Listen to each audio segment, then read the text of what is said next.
I never thought I'd live to see this day. One morning, I walked outside and saw giant machines tearing across my land. Fresh black asphalt poured right over my property line. And the worst part? It wasn't the city, it wasn't the state. It was my own HOA. They claimed it was legal. They said I couldn't stop them.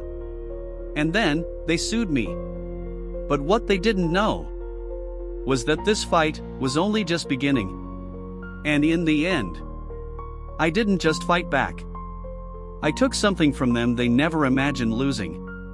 Stay with me, because what happened next will shock you.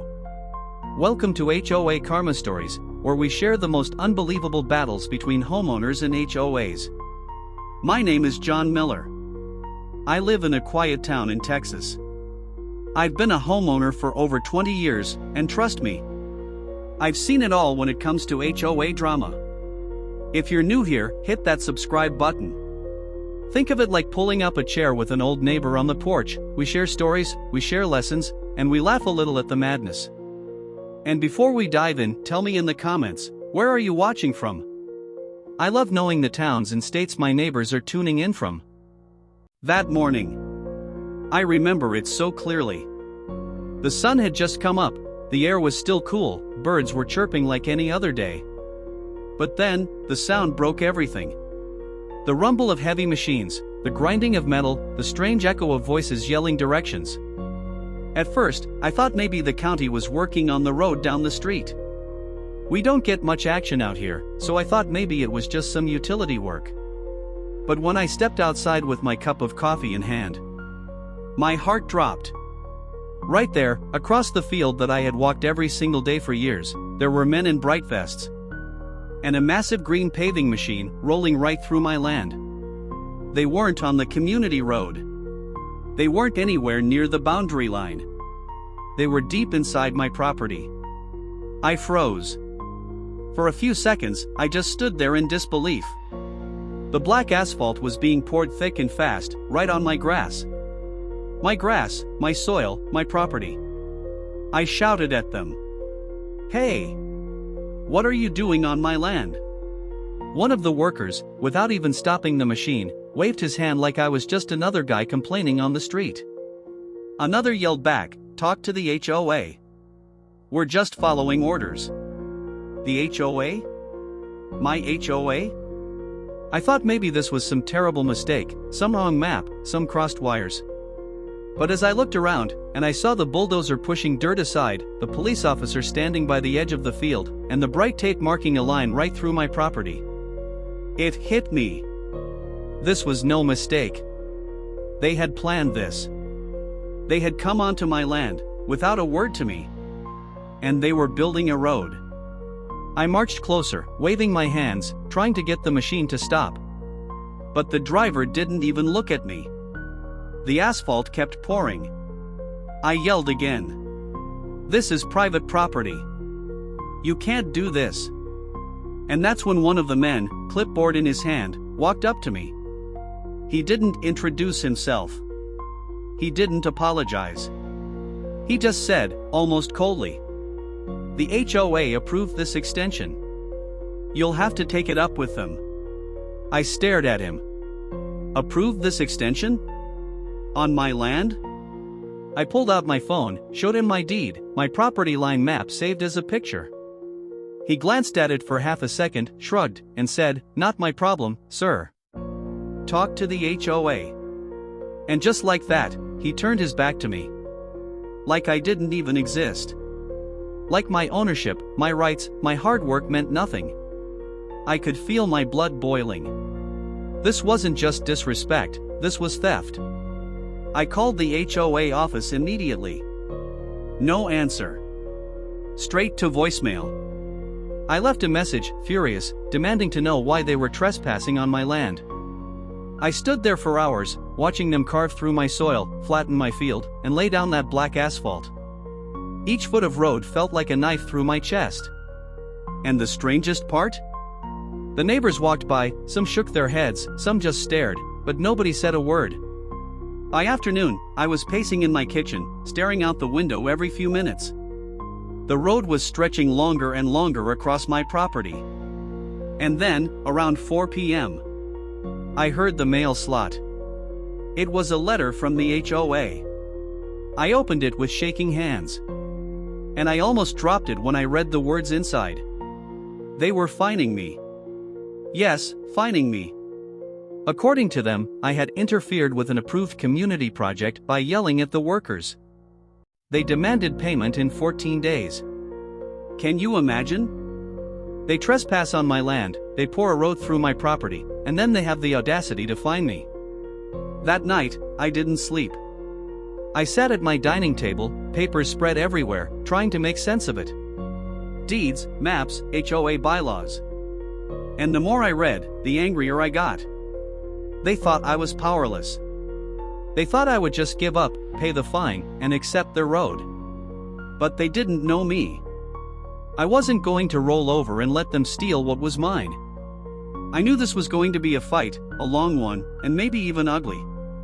But I also knew I wasn't going to stop. Because this wasn't just about land. It was about respect. It was about standing up to bullies. It was about saying, no. You can't just take from me because you wear a badge that says HOA. I poured another cup of coffee, looked at the fresh road cutting across my property line, and whispered to myself. If it's war they want, it's war they'll get. And here's where I want to bring you in, my friends. Tell me honestly, if you woke up one morning and found the HOA building a road through your property, what would you do first? Would you run outside like I did? Would you call a lawyer right away? Or would you do something completely different? Drop your thoughts in the comments below, because I really want to know how you would have handled this. The very next morning, I walked outside again, hoping maybe this nightmare had been just that, a nightmare. But the black asphalt road was still there, cutting right through my property like a scar. And now, the construction tape had been replaced with shiny new signs. HOA road project approved access only. Approved access only, on my land. I could feel my stomach twist. The nerve, the arrogance, the pure disrespect. Later that day, I decided to march straight to the HOA office. It was a small brick building at the edge of town, with glass doors that always looked cleaner than any hospital. Inside, the smell of fresh carpet and air conditioning hit me like a wall. Behind the desk sat a woman with a perfect smile that looked like it had been practiced in the mirror 100 times. "Can I help you, sir?" she asked, her voice flat. "Yes," I said, holding my deed in my hand like a weapon. "I live on Maple Drive. And yesterday, your crew built a road across my property. Without permission." She didn't even flinch. She just tilted her head, tapped a few keys on her computer, and then said the words that made my blood boil. "Oh, yes, I see the project here. It was approved by the HOA board last month." Approved by who? I demanded. Not by me. This is my land. Her smile never left. "Well, sir, it's part of the community development plan. You're a member of this HOA. That means majority rules." Majority rules? Did they really think majority meant they could break the law? I slapped the deed on her desk. "Read this," I said. "This land is mine. It's not community property. It's mine. My name is on it. No HOA has the right to take it." She glanced at it for a moment, gave a little shrug, and slid it back across the desk. "Well, if you disagree, sir, you're free to file a complaint. In the meantime, the project continues. That's all I can do for you." I wanted to scream. I wanted to rip those polished blinds off the wall and throw them on the ground. But instead, I walked out of that office shaking with rage. That night, I called an old friend of mine, a lawyer I had gone to school with decades ago. I told him everything. He was silent for a moment, then he said, "They can't do that. HOA or not, they can't just take land that isn't theirs." Hearing those words gave me a small spark of hope. But before I could even start gathering paperwork, the HOA struck again. A few days later, I got another letter in the mail. This time, it wasn't a fine. It was a notice of violation. According to the HOA, I was guilty of obstruction of community development because I had stood in front of the bulldozer and argued with the workers. The punishment? A $5,000 fine. $5,000. For standing on my own property, defending my own land. I remember sitting at my kitchen table with that letter, my hands shaking. It wasn't just about money anymore. It was about humiliation. They were trying to scare me. They were trying to break me down, little by little, until I gave up. But they didn't know who they were dealing with. I started digging deeper. I pulled every document I had on the HOA. Their bylaws, their rules, the minutes from their last meetings. The more I read, the more I realized they were sloppy. They had cut corners. They had skipped votes. And they had no authority over private property that wasn't deeded to them. The road wasn't just unfair. It was illegal. I met with my lawyer in his office, a small place above a hardware store. He leaned back in his chair, glasses slipping down his nose, and said, "They've overstepped. And badly. If you want a fight, you have a strong case." The word fight lit a fire in me. Because by now, it wasn't just about the road. It was about my dignity. It was about showing them and everyone else watching that an HOA can't bully a homeowner into silence. But here's the cruel part. The very next week, I got served. Not by me suing them, but by them suing me first. Yes, they were suing me. Claiming I had interfered with an HOA-approved project, caused delays, and damaged their reputation. They wanted damages. They wanted money. They wanted me to crawl. When I held those papers in my hand, I laughed. Not because it was funny, but because I knew in that moment, they had made their biggest mistake. By suing me first, they opened the door. They gave me the chance to hit back harder than they ever expected. And I was ready. I spent nights gathering evidence. Maps from the county office. Old surveys that showed exactly where my property line was. Witness statements from neighbors who had seen the bulldozer cross the line. Pictures, videos, everything I could get my hands on. And with every document I stacked on that table, I felt stronger. This wasn't just my fight anymore. This was a fight for every homeowner who had ever been pushed around by an HOA. I knew it was going to be ugly. I knew it was going to take time. But I also knew I wasn't going to let them win. I wasn't just going to defend myself. I was going to turn the tables. And let me ask you this, my friends. If your HOA sent you a letter saying you owed them $5,000 for standing on your own land, what would you do? Would you pay it just to avoid the stress? Would you fight back with lawyers like I did? Or would you take a completely different path? I want to hear your answers, because I know many of you have faced HOAs before, and your stories matter. When the lawsuit papers hit my hands, I felt a strange mix of fear and fire. Fear, because I had never been sued before. Fire, because deep down, I knew they had just given me the weapon I needed. I remember standing in my kitchen, the papers spread across the table, my lawyer on speakerphone. He said, "They think this will scare you. They think you'll fold. But this is the opening we needed." I looked out the window at that road, that ugly strip of asphalt cutting through my green grass. And I whispered to myself, they started this. Now I'm going to finish it. From that day forward, everything in my life turned into preparation for war. I started keeping a notebook. Every single thing I noticed about the HOA, I wrote it down. Every letter, every phone call, every shady comment from a board member, it all went into that book. Neighbors started coming up to me quietly.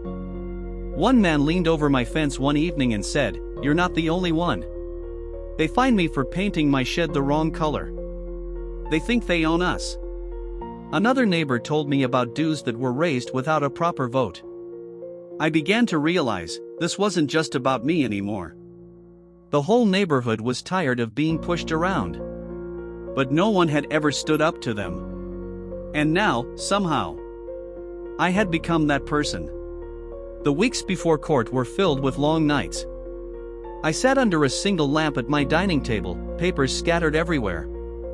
Old survey maps, legal documents, HOA bylaws, photographs of the bulldozer tracks in my grass. I studied them like a student before the biggest exam of his life. The HOA, meanwhile, kept acting like bullies. They sent me letters, threatening bigger fines. They even mailed flyers around the community, calling me a troublemaker who was trying to stop progress. Progress. That's what they called it. Destroying private land and stealing from a homeowner, they called it progress. The more they pushed, the stronger I felt. It was like every insult, every threat, every letter added fuel to a fire that refused to die. Finally, the day came. I walked into the courthouse in my best suit, my lawyer by my side. The HOA board sat together on the other side, smug smiles on their faces like they had already won. They whispered to each other, passing papers, shaking their heads when they looked at me. But I didn't flinch. I had my evidence. I had my truth. And I had something they didn't: determination. The judge called the case. The HOA's lawyer went first. He spoke in long, fancy sentences, talking about community projects and majority rights and how I was interfering with development. He made it sound like I was the villain. But when my lawyer stood up, everything changed. He walked to the front with a stack of documents and a map rolled under his arm. He didn't use big words. He didn't try to confuse anyone. He just laid the deed on the table, pointed at the map, and said, "This land belongs to my client. It always has. It is not, and has never been, HOA property. What they did was illegal. What they are doing now, suing him, is intimidation." The room went quiet. He unrolled the map, showing the property lines clear as day. Then he put up photos of the bulldozer crossing into my yard. He even brought in a county surveyor as a witness, who testified that the HOA had no authority on my land. Every word felt like a hammer hitting the board right in their arrogance. I watched their smiles fade. I watched their lawyer shuffle his notes, trying to find something to fight back with. But the truth was simple. They had crossed a line. Literally. That day in court, I saw something I had never seen before: the HOA board looking nervous. They whispered frantically to each other. One even dabbed his forehead with a handkerchief. For the first time, I knew they weren't untouchable. But here's the twist. The judge didn't give a ruling that day.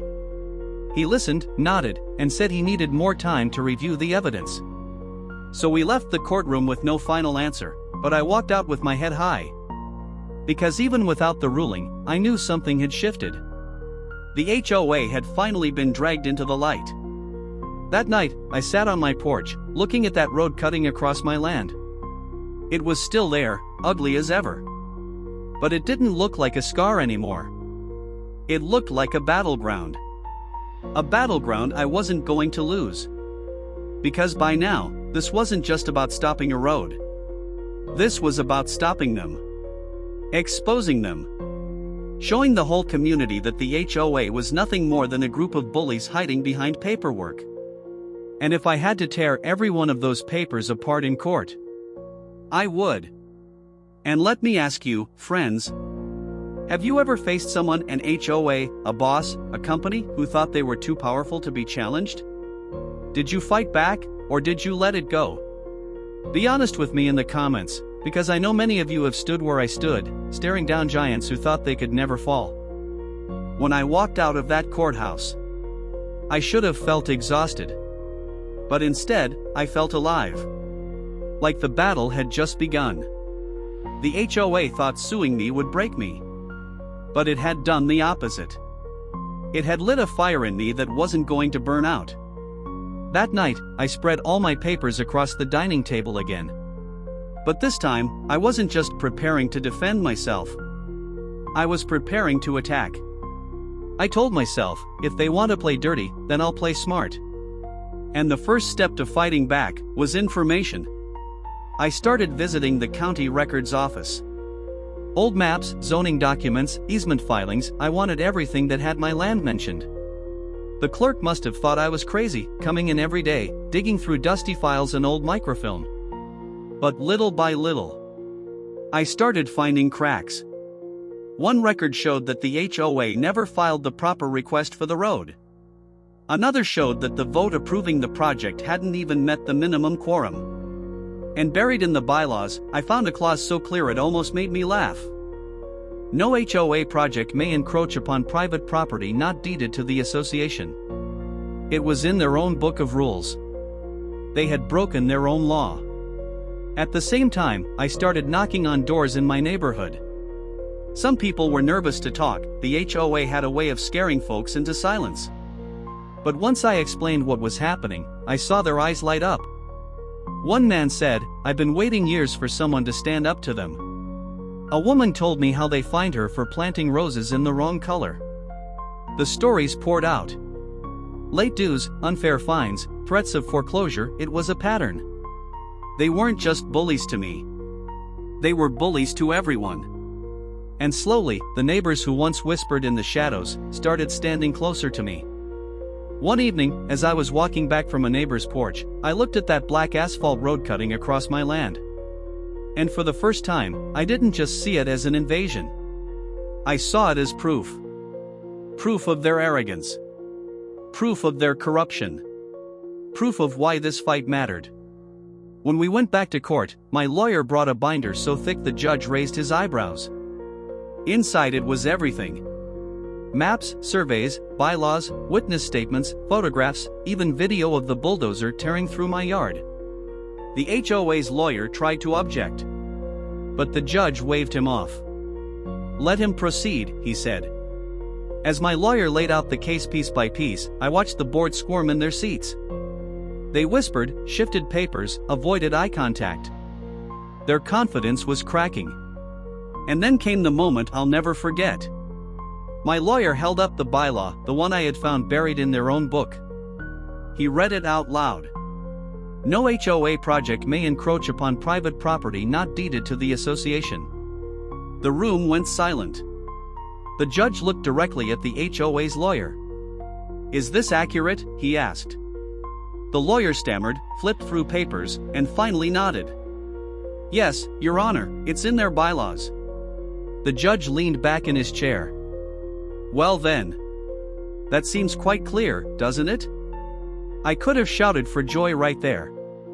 Because in that moment, I knew the tide had turned. But I didn't celebrate yet. Because the HOA wasn't done fighting. They still had money. They still had power. And they weren't about to admit defeat easily. Over the next few weeks, they tried everything. Letters to my lawyer, begging to settle. Rumors in the community, painting me as greedy. Even small acts of harassment, strange cars idling near my house at night, anonymous notes in my mailbox. But I didn't bend. I didn't back down. Because I knew, if I gave in even a little, they would take everything. Instead, I doubled down. I started attending HOA meetings, sitting in the front row, staring at them while they tried to run business as usual.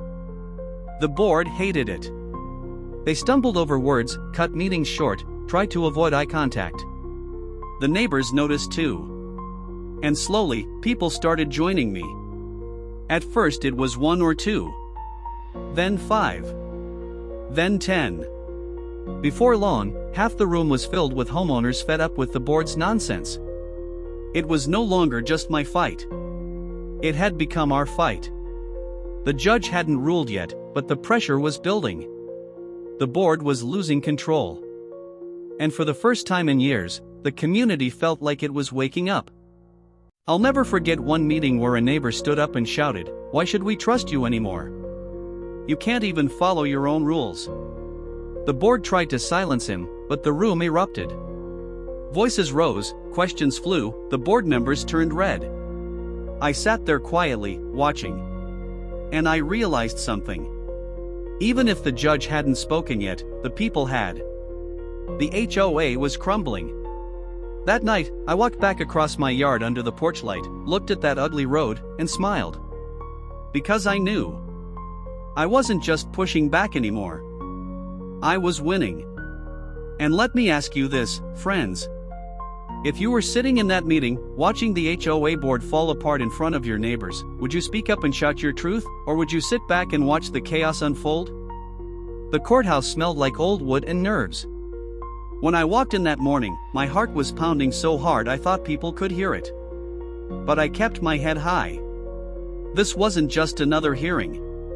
This was the day everything came into the open. The day the HOA would finally be forced to face what they had done. I sat at the table with my lawyer, papers stacked neatly between us. Across the room, the HOA board shuffled in.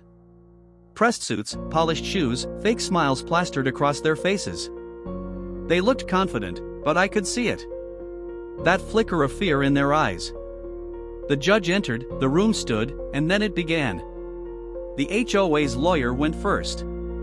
He walked up like a performer, adjusting his tie, talking in smooth rehearsed lines. He painted a picture of progress, of community improvement, of me being a selfish man standing in the way of development. He talked about how the road would benefit everyone, how the HOA had voted, how I was just one angry homeowner. I sat there listening, every word making my fists clench tighter.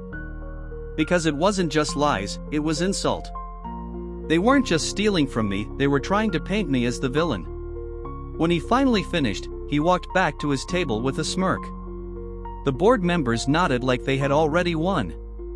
But then my lawyer stood. And the entire mood shifted. He didn't raise his voice. He didn't need to. He spoke slow, clear, steady. He laid my deed on the table for the judge to see. This is not HOA land, he said. This is private property. My client's property. And what the HOA did was trespass. Plain and simple. He held up photos of the bulldozer tearing through my yard. He showed the survey map with the boundary lines highlighted. He even put up a copy of the HOA's own bylaw, the one I had found buried in their book, that said no project could cross into private land. The judge leaned forward, reading the words carefully. Silence filled the room. The HOA board shifted in their seats, eyes darting between each other. Then came the witnesses. My neighbor took the stand, describing how he saw the construction crew drive straight over my fence line. Another testified about the flyers the HOA had spread, smearing my name in the community. Piece by piece, the puzzle came together. Every bit of arrogance, every lie, every abuse of power exposed. At one point, the judge looked directly at the HOA's lawyer and asked, "Did your client have permission from the property owner?" The lawyer stammered. No, Your Honor, but the board." The judge cut him off.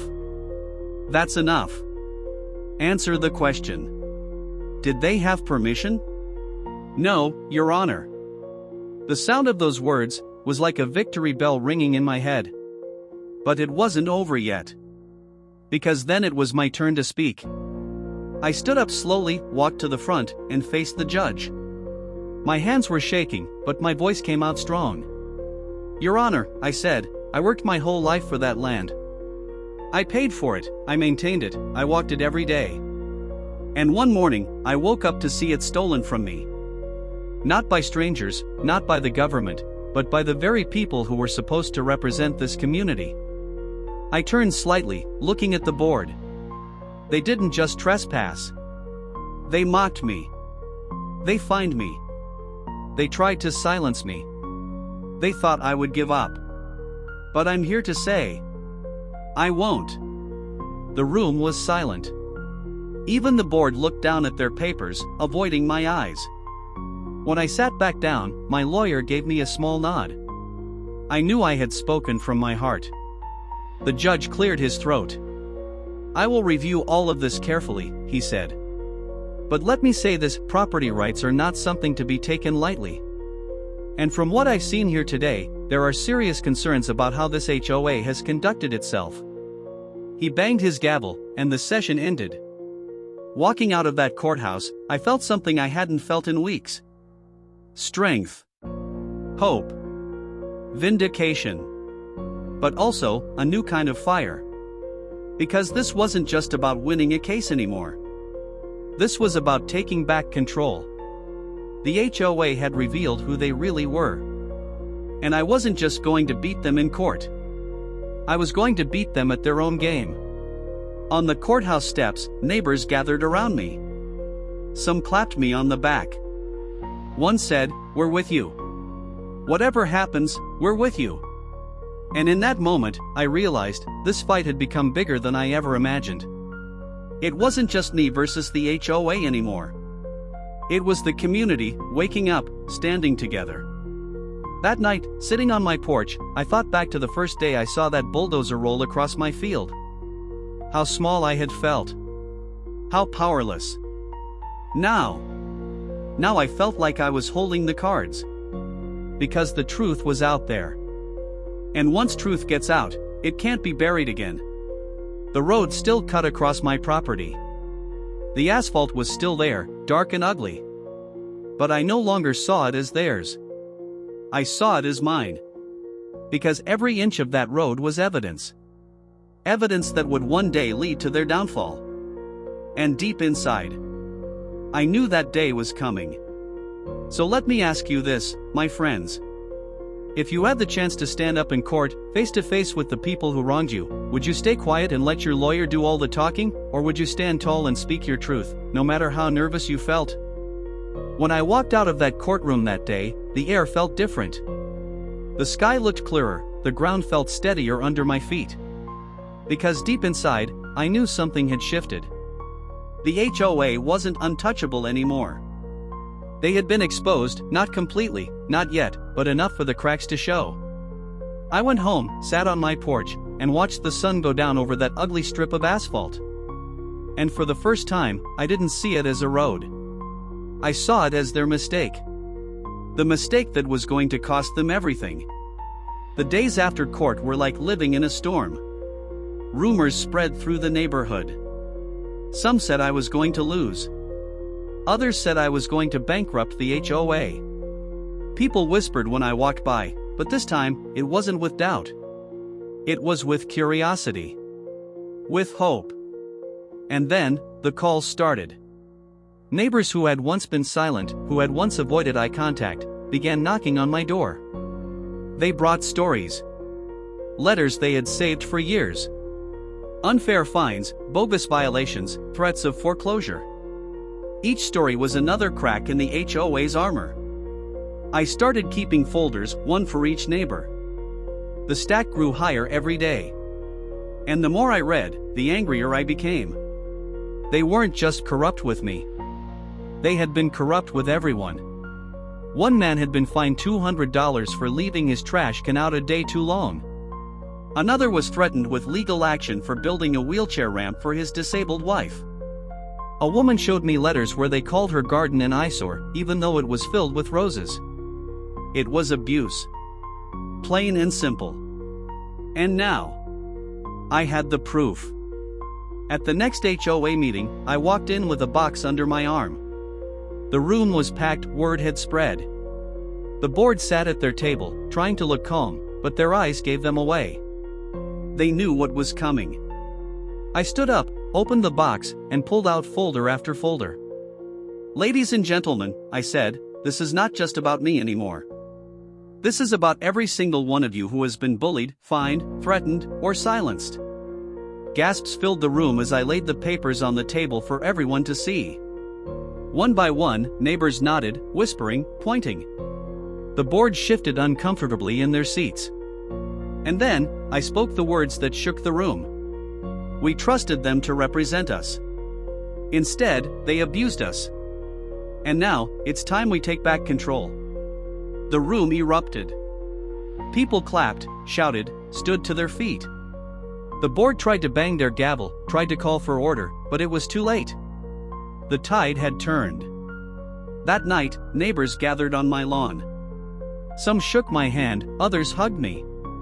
One elderly man, tears in his eyes, said, "I thought I'd never see the day someone stood up to them." I looked around at the crowd, faces lit by porch lights, voices buzzing with energy, and I realized something powerful. This wasn't my fight anymore. It was our fight. The next few weeks were a blur. Petitions circulated. Neighbors organized. We demanded transparency, demanded accountability, demanded answers. The board panicked. They sent letters begging for calm, warning us of division in the community. But no one was listening anymore. Their words had lost power. And then came the moment I had been waiting for. Another court date. Another chance to strike. This time, I walked into the courthouse not as one man against the board, but as the voice of a community. The room was filled with neighbors, sitting behind me, filling the benches. Their presence was electric. The judge looked out at the packed room and raised his eyebrows. "This is unusual," he said. But I knew he understood. This wasn't just a legal case anymore. This was a movement. My lawyer laid out the new evidence, not just about my land, but about the HOA's pattern of abuse. The judge listened, nodding slowly, his expression growing harder with every page. The HOA's lawyer tried to push back, but the more he spoke, the weaker his case sounded. Because the truth was undeniable. They had overstepped. They had abused their power. And now, they were losing control. When the judge finally spoke, his voice was calm but sharp. "I will need to review everything before making a final ruling. But let me be clear, what I have seen here is deeply troubling. This court does not take kindly to abuse of authority." The gavel struck. The board stood pale-faced, whispering to each other in panic. I walked out of that courthouse with my neighbors behind me, and for the first time since this began, I felt victory in the air. That night, sitting on my porch again, I looked at the road cutting across my yard. It was still there, black and ugly. But this time, it looked smaller. Because the board that had built it was crumbling. And in my heart, I knew the end was coming. So let me ask you, friends. If your neighbors suddenly stood behind you, united, loud, ready to fight for justice, would you step up and lead them, or would you let someone else take the reins? The day of the final ruling came like a storm rolling over the horizon. Weeks of tension, months of waiting, it all built up to that morning. I stood in front of the mirror, tying my tie with hands that wouldn't stop shaking. It wasn't fear this time. It was anticipation. The kind of nervous energy you feel when you know something life-changing is about to happen. At the courthouse, the air felt heavy. The benches were packed again, neighbors filling every seat, whispering, eyes locked on me as I walked in. I could feel their hope pressing on my shoulders like a weight. This wasn't just about me anymore. It was about all of us. The board sat across the room, their suits wrinkled, faces pale, their fake confidence gone. For the first time, they looked small. The judge entered, and the room went silent. He adjusted his glasses, looked down at his notes, and then raised his eyes to us. "This court has reviewed the evidence carefully," he began. "The facts are clear. The HOA unlawfully encroached upon private property not deeded to the association. They acted without proper authority. They violated their own bylaws. And their conduct in fining and suing the property owner was unjustified." My heart pounded so hard I thought it might burst. Neighbors leaned forward, holding their breath. The judge continued. "The court rules in favor of the homeowner. The road built across his property is deemed illegal. The HOA must remove it at their expense. Additionally, all fines and lawsuits filed against him are dismissed. Costs will be awarded to the defendant." The gavel struck. The sound echoed like thunder. For a moment, the room was silent. And then it erupted. Cheers, clapping, shouts of relief and joy. Neighbors hugged each other, slapped me on the back, some even cried. I sat frozen in my chair, the words still ringing in my ears. I had won. Not just the case, but the war. The board stood, faces red, whispering furiously to each other. But it was too late. Their power was gone. Their lies had been dragged into the light. When I walked out of that courthouse, the crowd followed me like a wave. Reporters snapped photos, neighbors chanted my name, and for the first time in months, I felt the air in my lungs was free. That night, I stood in my yard, staring at the road. The same road that had once felt like a scar. Now it felt like a trophy. Because it wasn't mine to carry anymore. It was theirs to tear down. But here's where the story takes a turn.